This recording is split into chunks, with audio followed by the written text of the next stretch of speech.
Jamie Foxx has now entered the conversation surrounding the trial, primarily due to the infamous naked basketball games he hosted with Diddy and the numerous parties he attended for him. "I would show up to the party in my little town car," Jamie recalled.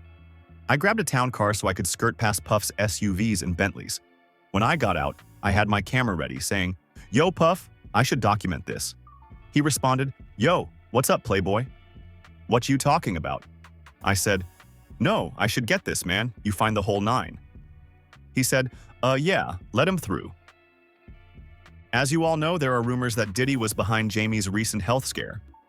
Despite Jamie's attempts to dispel those rumors, many people remain skeptical, thinking, "Nah, we don't believe you. You two are birds of a feather, just trying to throw us off."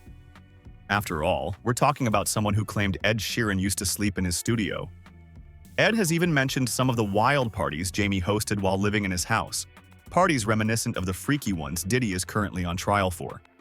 Jamie also claimed that Nick Cannon slept on his couch when he was just 13 years old, saying, "Nick would be in one part of the house and I'd be like, 'Get back in there, you can't come in here.'" Now, Jamie's connections to Diddy are raising eyebrows, especially as he tries to distance himself from the unfolding drama. Recently, during his stand-up comedy special, Jamie briefly addressed the rumors surrounding Diddy and his hospitalization, saying, "The internet said Puffy was trying to unalive me." He added, "Hell no, I left those parties early." Jamie even told the audience that he would leave by 9 p.m. because things didn't look right as the night progressed.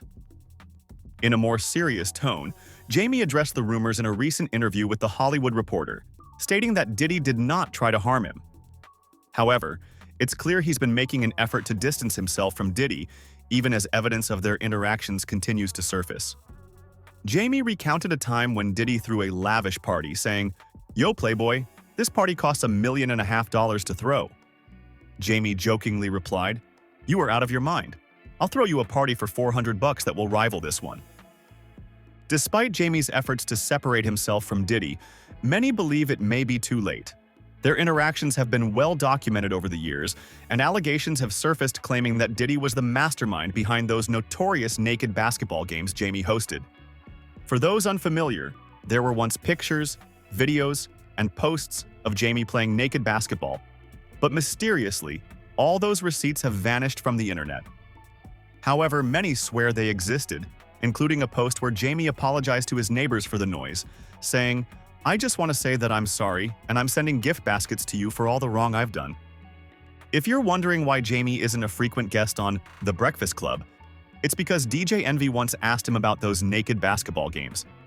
Wendy Williams also discussed the topic when she mentioned that Tommy Davidson accused Jamie in his memoir of stealing his underwear.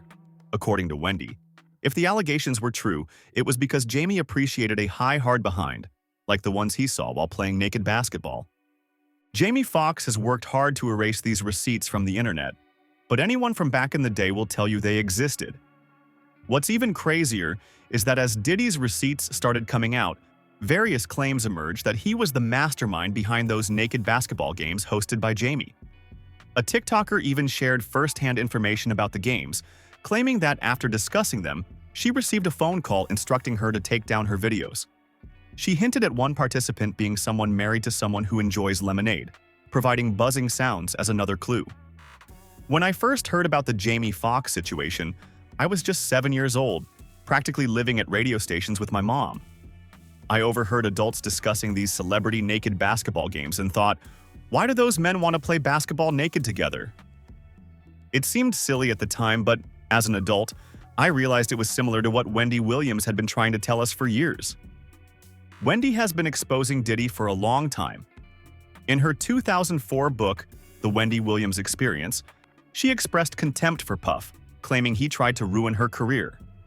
In 2005, she recounted an incident on her radio show where she was almost jumped by the girl group Total, who were signed to Diddy's Bad Boy Records. During a 2019 episode of her talk show, she recalled an encounter where she was nearly attacked after speaking the truth about the group.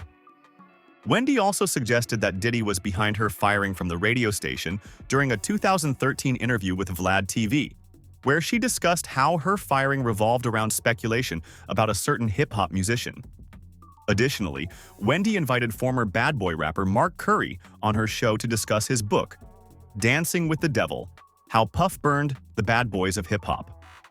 During the interview, Mark stated, "This is a man that has a shadow of things that follow him, and it will rain on you too." Wendy agreed with everything he said.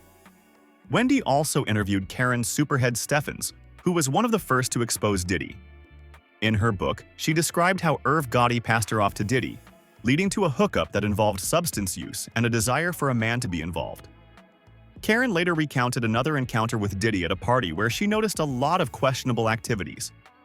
Wendy has consistently exposed powerful figures, including Jamie Foxx and those bizarre naked basketball games. If you know Wendy, you know she never speaks without receipts. She's faced backlash for her revelations, and there have been allegations that Diddy threatened her for exposing too much. Recently, Wendy reacted to Diddy's situation, telling the Daily Mail, "It is about time Diddy got investigated." She expressed horror at the allegations against him, stating, "What is really weird is that I've been told by so many people, Wendy, you called it, including some family members." As the trial unfolds, it seems that all these issues Wendy has raised over the years are set to come to light. Even if Jamie Foxx tries to distance himself from Diddy, the question remains, what will be exposed? Is Jamie complicit in any wrongdoing? Did Diddy orchestrate his health scare? Why is Jamie working so hard to separate himself from Diddy? Drop your thoughts in the comments section below.